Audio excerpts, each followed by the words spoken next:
Hello everybody, welcome back to my channel. My name is Heather and we're here with my September reading wrap up and October TBR. I think I got the months right.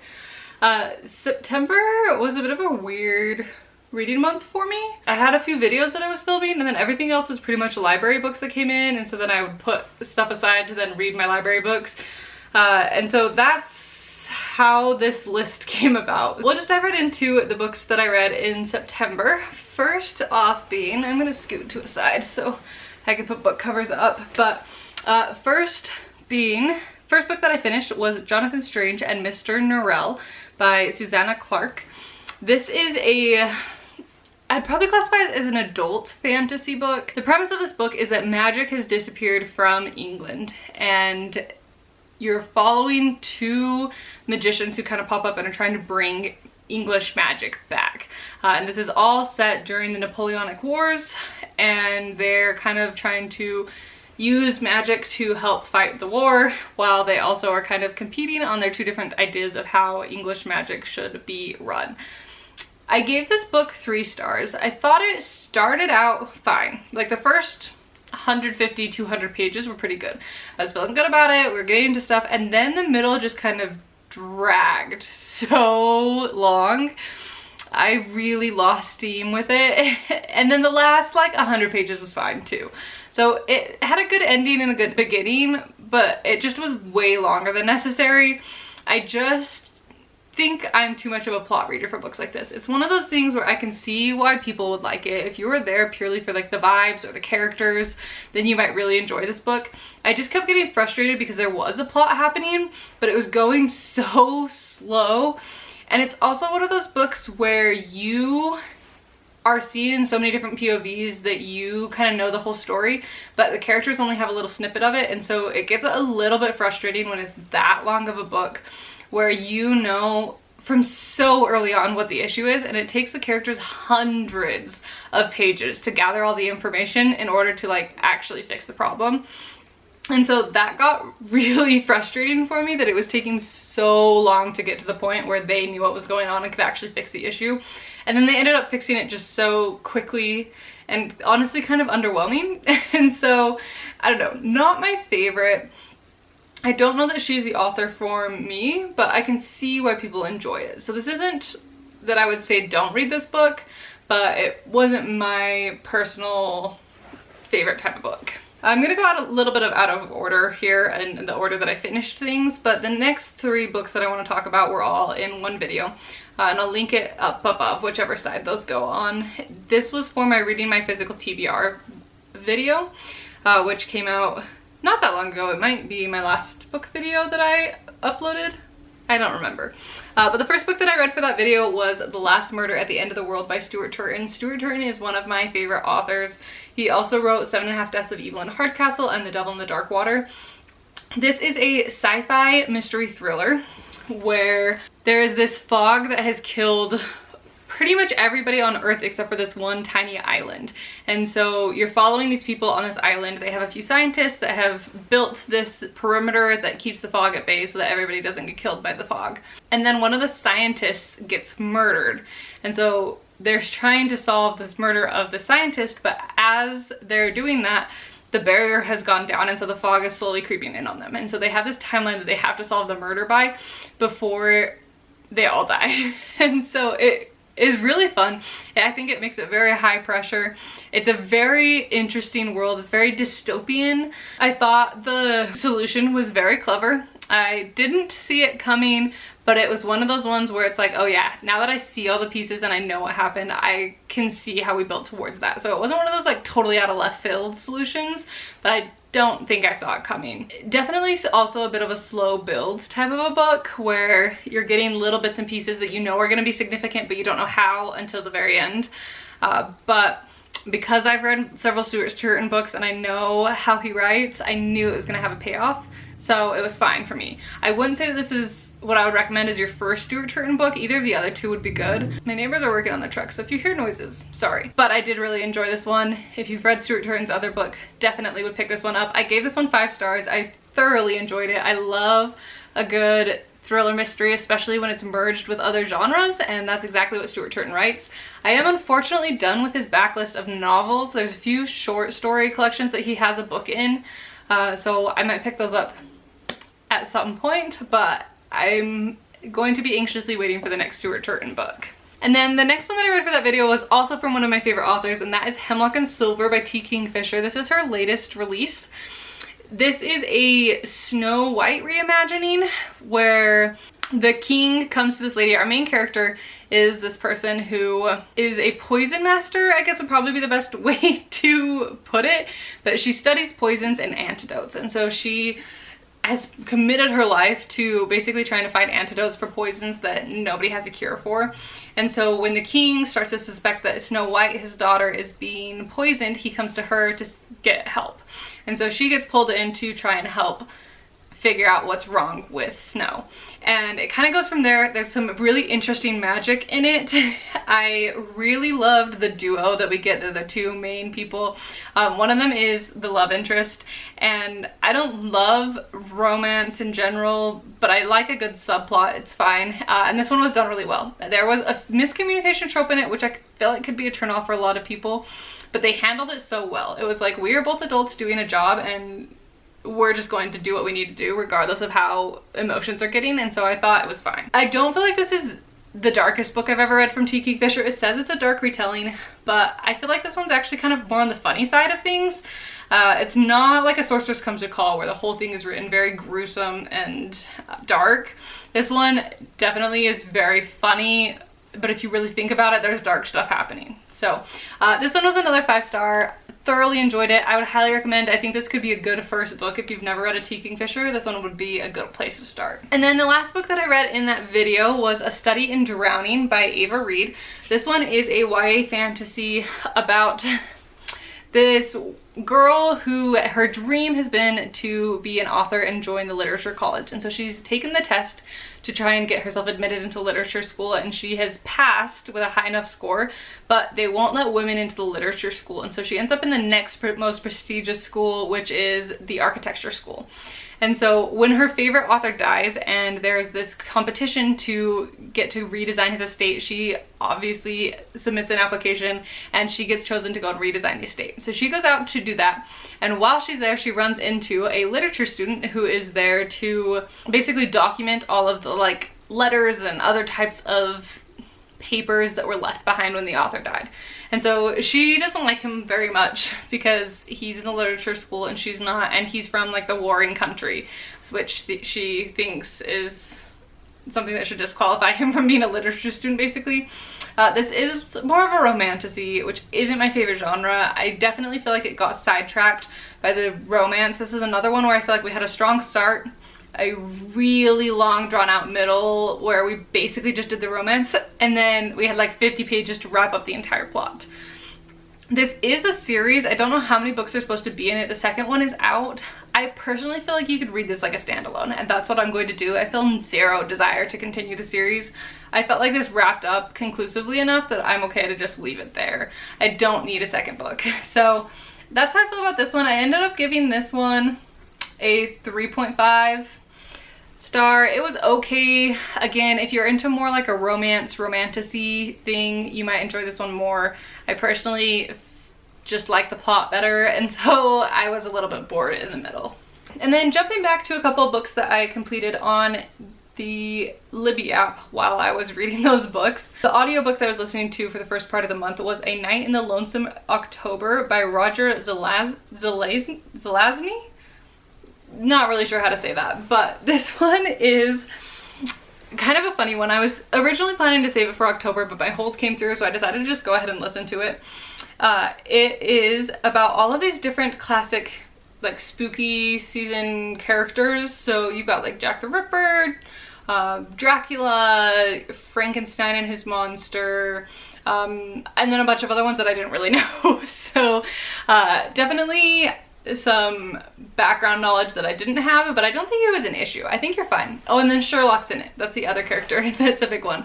But there's some kind of competition thing that happens every once in a while, every however many years, where these like old gods have this portal open, and so you have some people that are fighting to try and get the portal open and let the gods through, and you have some people that are trying to close the portal and not let them through.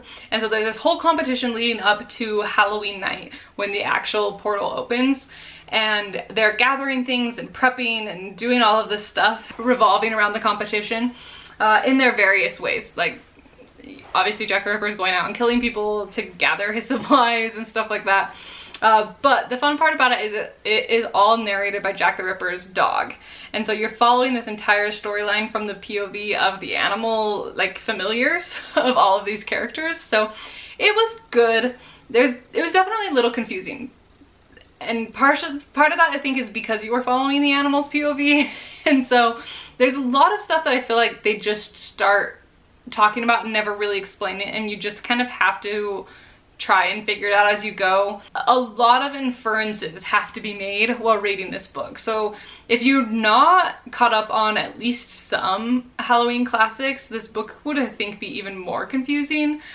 It's not the end of the world if you don't know all of the characters, but I do feel like it's helpful to know at least a little bit about them, because you're not getting an awful lot of character building because they're already existing characters.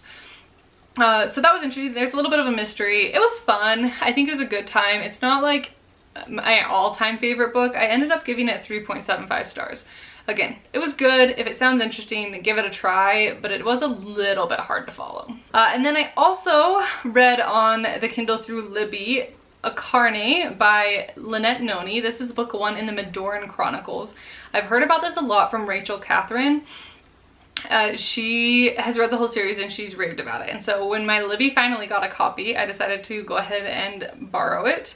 And I actually really enjoyed this book. It was a lot funnier than I thought it was going to be. There's this duo of boys that are just written so well, like silly teenage boys. And I thought that was one of the best, like, most well done parts of the book.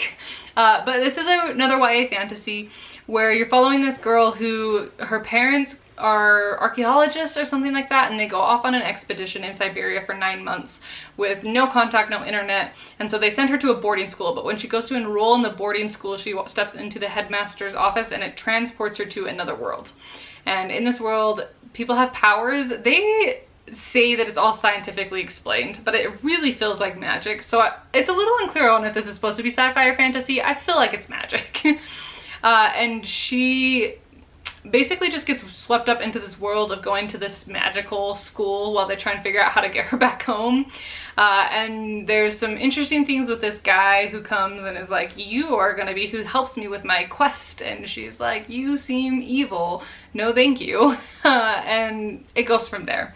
I can't really say more without spoiling things, but it's very much so a school, magical school. Exactly what you expect from that.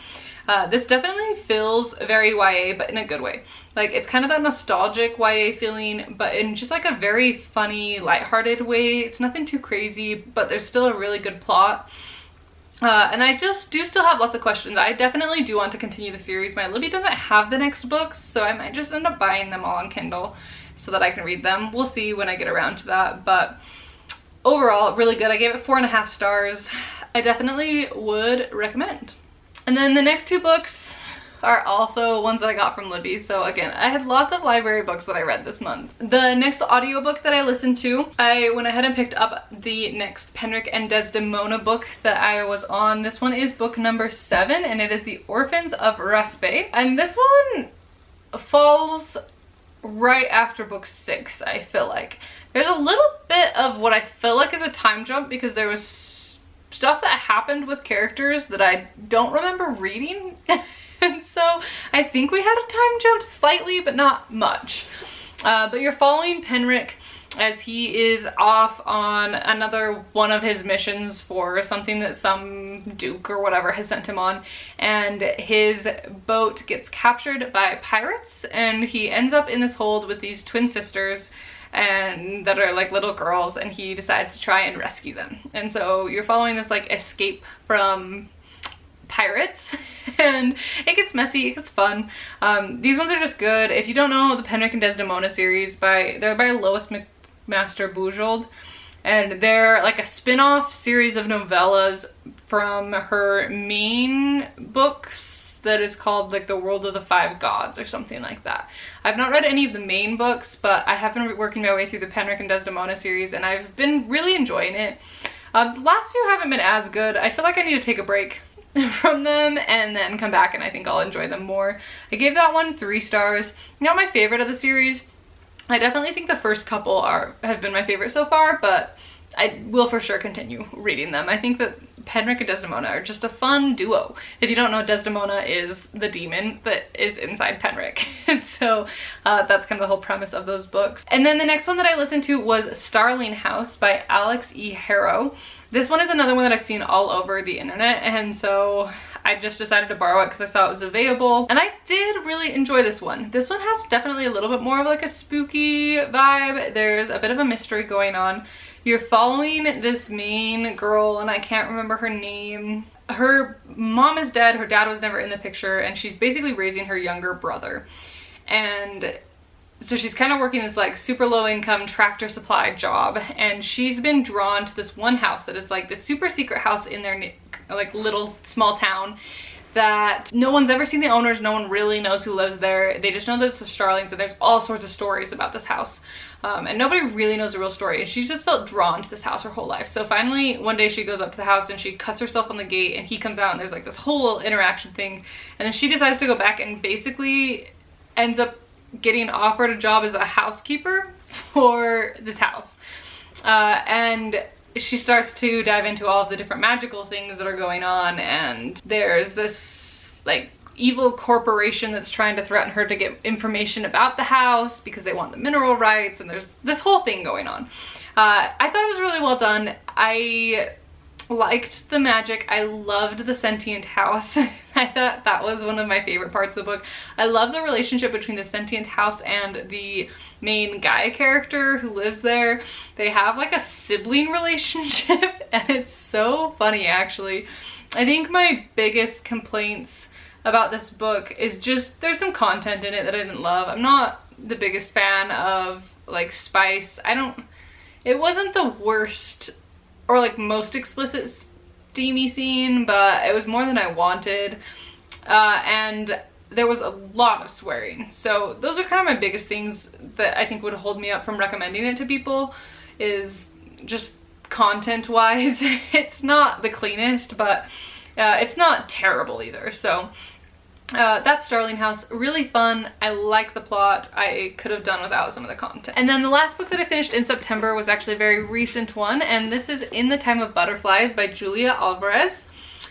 This one is based off of a true story in the Dominican Republic when Trujillo, I think might be how you say it, I'm not really sure, was the dictator, and you're following the story of these sisters who start kind of this revolution and what ends up happening to them as they try to do this. You know from the back of the book that they get in a car wreck that everyone's pretty sure was intentional, that they were murdered. And you're basically following this whole lead up to that point. And so it's one of those things where you're reading the book and you just know the closer you get to the end, the closer you're getting to this really devastating event. And it's kind of heavy. Especially because the first part feels so lighthearted, and that almost makes it worse because you get really connected and you just feel so hopeful for these characters, but you know they're going to die at the end of the book. And so it's a very interesting tension because you're just kind of getting drug along, even though you just want a happy ending for these characters, even though you know that's not going to be what happens. So I thought it was really well written. It definitely is a bit of a slower book. I gave it 4 stars. I think it's very well done. I don't really have any complaints, but it just didn't like hook me quite like I was hoping it would. So that's In the Time of Butterflies, a really solid read. More thoughts will be coming out. This was for an Around the World in Books video, which will be coming out hopefully soon. So if you want more in-depth thoughts, that video will be coming. That is everything that I read in September. So now let's quickly go through my very ambitious October TBR. It is spooky season and I'm so excited and I have so many books I want to read. and just not enough time because this is our busiest month at work too. So we'll go through the books that I'm hoping to read. I really want to get to all of these books, so hopefully. The first couple books are for my Around the World in Books video that In the Time of Butterflies was from.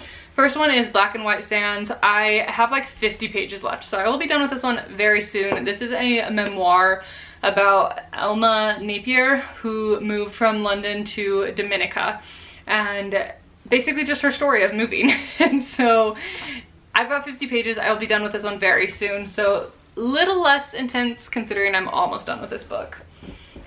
And then the next one for that video is A Small Place by Jamaica Kincaid. This one I believe is also a memoir, but it is so short and tiny, so it should be pretty quick, and the font is big. Like, hopefully I can sit down and read this in like an hour or two. So that's the goal, just bust this one out. And then the last one for that video is The Girl with the Hazel Eyes by Callie Browning. This one is actually a mystery book, so I'm hoping that I'll be able to get through it pretty quick. This also I think is like a large text version of this book because the font is huge and the spacing is really big. So hopefully that one will also be quick and I can get done with that. Ideally this week I'll be done with those so that I can get that video uploaded. And then fully start into my more fall spooky season books. The first of which being that I plan on doing a reading vlog of Six of Crows and Crooked Kingdom. This will be my first time reading these. Last fall I read the Shadow and Bone series so that I could read these because I wanted to read that first. These feel really chunky, but they are YA fantasy, so I feel like I'll be able to get through them pretty quickly. I don't really know how to explain what these books are. I think you're following a heist, from what I understand, is these are heist books. So I'm excited for that. I love a good heist book. I love a good little found family crew. And I'm very interested to see how this overlaps with Shadow and Bone because my understanding is they have some crossover between them. But maybe that's just the TV show. I'm a little confused on that. So reading vlog of these two will be coming soon. Probably a full spoiler with all of my thoughts reading vlog, so look forward to that. And then we get into my true spooky season books. The first one that I want to read is Garlic and the Vampire by Brie Paulson. This is actually a graphic novel. This will be my second graphic novel. The first one that I read was White Sands by Brandon Sanderson, and I didn't love that format for that story, but I think that I will like this one. I think it's a little bit more of a simple storyline and that will lend itself better to the graphic novel. I also think that this is just the cutest art style, so I'm very excited about this one. I think this will just be a good pick up and read in like an afternoon. Cute little book. And then more of like a horror book.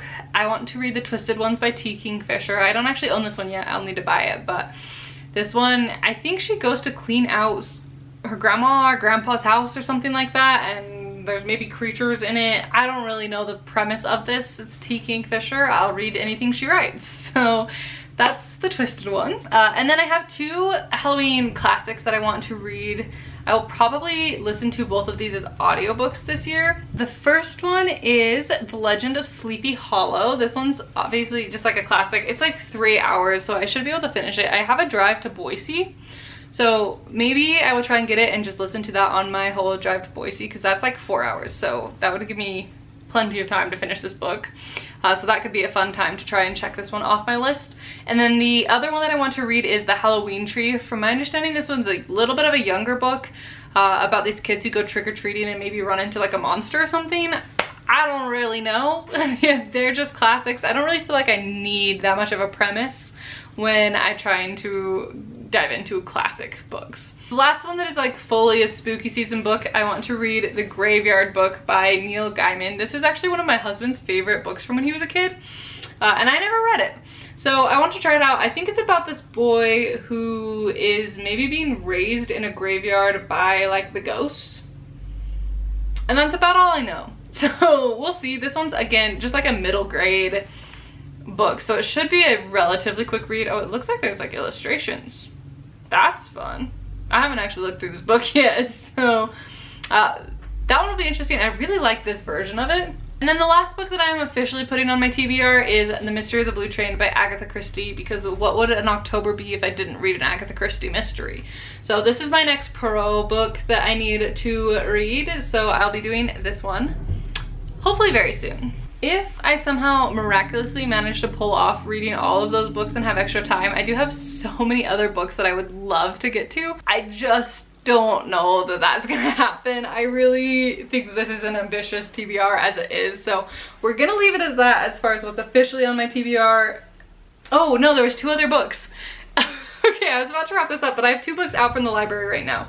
I've got 2 books on my Libby that I do need to read this month, in like one in the next week. So I currently have The Unmaking of June Farrow out on loan. This one I need to finish in the next week. I've got like 7 days left, so need to get to that one. That one's another fantasy book about this girl who has this family curse where they all kind of go crazy, and she's starting to lose her mind, and so she's decided to try and do something about it. That's as much as I know. And then the other one that I currently have out on loan, I have a little bit longer on that one because it just came through today, but is 3 Bags Full. And this one is a mystery book, like a murder mystery from the perspective of sheep. Like the sheep herder gets killed, and so the sheep decide that they're going to go and solve the mystery, but like they are actually sheep. They're not like, they can't talk, they can't interact with the humans, and so you're following these sheep trying to solve a murder, which just sounds like a good time. So I don't know, I read the back of it in Barnes & Noble and was like, I'll give it a try. So those 2 are also on my TBR. So yes, very, very ambitious. I've got a lot of books that I'm trying to get through that I just really want to read. So hopefully I can get to a lot of them, but I'm gonna go ahead and end this video here. Thank you so much for watching. I hope you enjoyed, and I will see you in the next one very soon. Bye.